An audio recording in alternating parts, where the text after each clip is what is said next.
ಕುಡಿತದಿಂದ liver failure ಆಗಿ ಗಂಡನ ಆರೋಗ್ಯ ಹದಗೆಟ್ಟಿದ್ದ. ಸಂಸಾರದಲ್ಲಿ ಬಿರುಕು ಮೂಡಿ ಹೆಂಡತಿ ಮಕ್ಕಳ ಜೊತೆ ತವರು ಸೇರಿದ್ಲ. ಮತ್ತೆ ಗಂಡನ ಮನೆಗೆ ಬಂದವಳು ಬಾತ್ರೂಮ್ನಲ್ಲಿ ಶವವಾಗಿ ಸಿಕ್ಕಿದ್ದಾಳೆ. ನೆಲಮಂಗಲ ತಾಲೂಕಿನ ದಾಬಸ್ಪೇಟೆಯಲ್ಲಿ ದಾರುಣ ಘಟನೆ ನಡೆದಿದ್ದು, ಸುಟ್ಟು ಕರಕಲಾದ ಸ್ಥಿತಿಯಲ್ಲಿ ಗೃಹಿಣಿಯ ಶವ ಪತ್ತೆಯಾಗಿದೆ. ಫೋನ್ ಕರೆ ಸ್ವೀಕರಿಸದ ಹಿನ್ನೆಲೆ ಸಂಶಯಗೊಂಡ ತವರು ಮನೆಯವರು ಬಂದು ನೋಡಿದಾಗ ಮಗಳ ಶವ ಬಾತ್ರೂಮ್ನಲ್ಲಿ ಪತ್ತೆಯಾಗಿದೆ.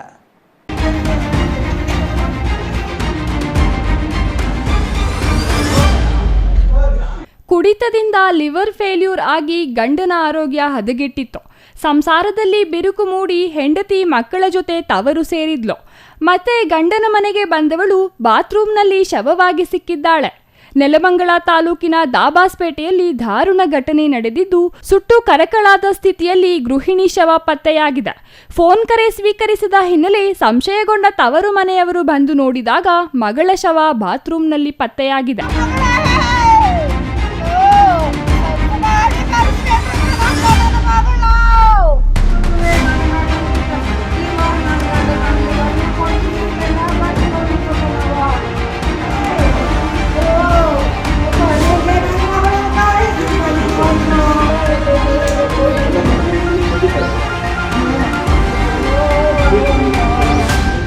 ಮೃತ ಮಹಿಳೆಯ ಹೆಸರು ಕಾವ್ಯ.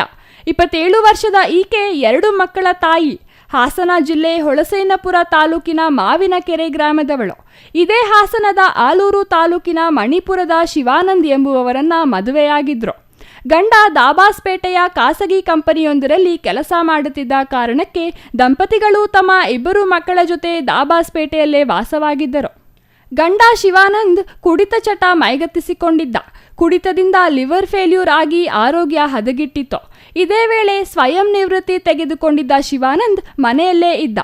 ಆರೋಗ್ಯ ಮತ್ತು ಕೆಲಸದ ಕಾರಣದಲ್ಲಿ ಸಂಸಾರದಲ್ಲಿ ಬಿರುಕು ಮೂಡಿತ್ತು. ಇದೇ ವಿಚಾರಕ್ಕೆ ಗಂಡ ಹೆಂಡತಿ ನಡುವೆ ಜಗಳವಾಗುತ್ತಿತ್ತು.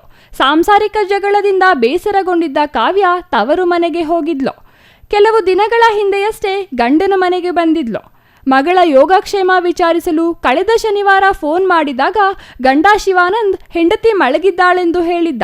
ಸಂಶಯಗೊಂಡ ತವರು ಮನೆಯವರು ಬಂದು ನೋಡಿದಾಗ ಶವವಾಗಿರೋದು ಬೆಳಕಿಗೆ ಬಂದಿದೆ. ಇಂದು ಬೆಳಿಗ್ಗೆ ವಿಷಯ ತಿಳಿದು ಸ್ಥಳಕ್ಕೆ ಬಂದ ಪೊಲೀಸರು ಪರಿಶೀಲನೆ ನಡೆಸಿದ್ದಾರೆ. ಬೆಂಗಳೂರು ಗ್ರಾಮಾಂತರ ಎಸ್ಪಿ ಸಿ.ಕೆ. ಬಾಬಾರವರು ಸ್ಥಳಕ್ಕೆ ಬಂದು ಪರಿಶೀಲನೆ ನಡೆಸಿದ್ದಾರೆ. ಇದೇ ವೇಳೆ ಮಾಧ್ಯಮದವರೊಂದಿಗೆ ಮಾತನಾಡಿದ ಅವರು, ಆಕೆಯ ಗಂಡನೇ ಕೃತ್ಯ ಮಾಡಿರುವ ಸಾಧ್ಯತೆ ಇದೆ. ಪೆಟ್ರೋಲ್ ಸುರಿದು ಬೆಂಕಿ ಇಟ್ಟು ಕೊಲೆ ಮಾಡಲಾಗಿದೆ. ವಿಚಾರಣೆ ನಂತರ ಸತ್ಯಾಂಶ ಬೆಳಕಿಗೆ ಬರಲಿದೆ ಎಂದರು. ಇವತ್ತು ಬೆಳಿಗ್ಗೆ ನಮಗೆ 112 ಕಾಲ್ ಸ್ಟೇಷನ್ಗೆ ಕಾಲ್ ಬಂದಾಗ ನಮ್ಮ ದಾಬಸ್ಪೇಟ್ ಪೊಲೀಸ್ ಸ್ಟೇಷನ್ಗೆ ಬಂದಿದ್ದು ಆ ಪ್ರಕಾರ ಇಲ್ಲಿ ವಿಸಿಟ್ ಮಾಡಿದ್ದಾಗಿದೆ. ಇಲ್ಲಿ ಮನೆಯಲ್ಲಿ ಹಾಸನ ಜಿಲ್ಲೆ ಮೂಲ ಆಲೂರು ಇವರೆಲ್ಲ ಅಲ್ಲಿಯವರು ಜನ ಇಲ್ಲಿ ಬಂದು ಇಲ್ಲಿ ಒಬ್ಬ ಆಕೆಗೆ ಹಸ್ಬೆಂಡ್ ಯಾರು ಇದ್ದಾರೆ ಅವರು ಕೆಲಸ ಮಾಡ್ತಿದ್ರು ಒಂದು ಕಂಪ್ನಿಯಲ್ಲಿ, ಡಿಪ್ಲೊಮಾ ಇನ್ ಮೆಕ್ಯಾನಿಕಲ್ ಇಂಜಿನಿಯರ್ ಇದ್ದಾರೆ, ಅಲ್ಲಿ ಕೆಲಸ ಮಾಡ್ತಿದ್ರು. ಒಂದು 6 months ಬ್ಯಾಕ್ ಅವರು ಟರ್ಮಿನೇಟ್ ಆಗಿದ್ದಾರೆ. ಅವರು ವಾಲಂಟರಿ ರಿಟೈರ್ಮೆಂಟ್ ತಗೊಂಡು ಹೆಲ್ತ್ ರೀಸನ್ಗೋಸ್ಕರ ತಗೊಂಡು ಮನೇಲಿ ಇರ್ತಿದ್ರು. ಅವರ ಹೆಂಡತಿ ಕಾವ್ಯ ಅಂತ ಏನು ಈಗ ಡಿಸೀಸ್ಡ್ ಇದ್ದಾರೆ ಅವರು ಅವ್ರ ಜೊತೆಗೆ ಇರ್ತಿದ್ರು. 2 ಮಕ್ಕಳಿದ್ದಾರೆ ಅವ್ರಿಗೆ. ಸೊ ಇಬ್ಬರು ಮಧ್ಯೆ ಒಂದಿಷ್ಟು ಡಿಫ್ರೆನ್ಸಸ್ ಇತ್ತು. ಅದಕ್ಕೆ ಅವರು ಸ್ವಲ್ಪ ದಿವಸ ಹಿಂದೆ ಅವರು ಈ ಹೆಲ್ತ್ ರೀಸನ್ ಏನು ಇದೆ ಅಂದ್ಕೊಂಡ್ಬಿಟ್ಟು ಅವರು ಕಾವ್ಯ ಮತ್ತು ಅವ್ರ ಮಕ್ಕಳೆಲ್ಲ ಆ ಕಡೆ ಹಾಸನಗಲ್ಲೇ ಅಲ್ಲೇ ಇದ್ದರು. ರೀಸೆಂಟಾಗಿ ರಿಟರ್ನ್ ಬರ್ತಾರೆ. ಬಂದುಬಿಟ್ಟು ಸ್ವಲ್ಪ ಇಬ್ಬರ ಮಧ್ಯೆ ಡಿಫ್ರೆನ್ಸಸ್ ಇದೆ, ಜಗಳ ಆಗ್ತಾಯಿದೆ. ಬಹುಶಃ ಇವರು ಹೆಲ್ತ್ ರೀಸನ್ಗೆ ಅದಕ್ಕೆ ಏನೋ ಇಬ್ಬರು ಇರ್ಬೋದು. ಆ ರೀಸನ್ಸು ಜೊತೆಗೆ ಡ್ರಿಂಕ್ಸು ಮಾಡ್ತಿರೋಂಥ ಒಂದು ಏನು ಇದು ಹೇಳ್ತಾ ಇದ್ದಾರೆ. ಅದಕ್ಕೆ ಅವ್ರಿಗೆ ಲಿವರ್ ಇಶ್ಯೂಸು ಅದೆಲ್ಲ ಅಂತ ಇದು ಕನ್ಫರ್ಮೇಷನ್ ಇದು ಇಯರ್ಸ್ ಹೇಳಿರೋದು ಇಲ್ಲಿವರೆಗೆ. ಸೊ ಆ ಬೇಸಿಸ್ ಮೇಲೆ ಇವರು ಮನೆಯಲ್ಲೇ ಇರ್ತಿದ್ರು. ಸೊ ನಮಗೆ ಈ ಫೋನ್ ಮುಖಾಂತರ ಬಂದಾಗ ಇಲ್ಲಿ ನೋಡಿದ್ದಾಗಿ ಇಲ್ಲಿ ಒಳಗಡೆ ಬಾತ್ರೂಮ್ ಒಳಗಡೆ ಇವ್ರದ್ದು ಬಾಡಿಯನ್ನು ಬರ್ನ್ ಮಾಡಿದ್ದು ನಮಗೆ ಕಂಡು ಬಂದಿದ್ದಿದೆ. ಆ ಪ್ರಕಾರ ಪೊಲೀಸ್ ಸ್ಟೇಷನ್ ಇದರಲ್ಲಿ ಮರ್ಡರ್ ಕೇಸನ್ನು ನಾವೀಗ ರಿಜಿಸ್ಟರ್ ಮಾಡ್ತಾ ಇದ್ದೀವಿ. ಮಾಡಿ ಫರ್ದರ್ ತನಿಖೆಯನ್ನು ಕಂಟಿನ್ಯೂ ಮಾಡ್ತೀವಿ. Maruti, CTV news, Nelamangala.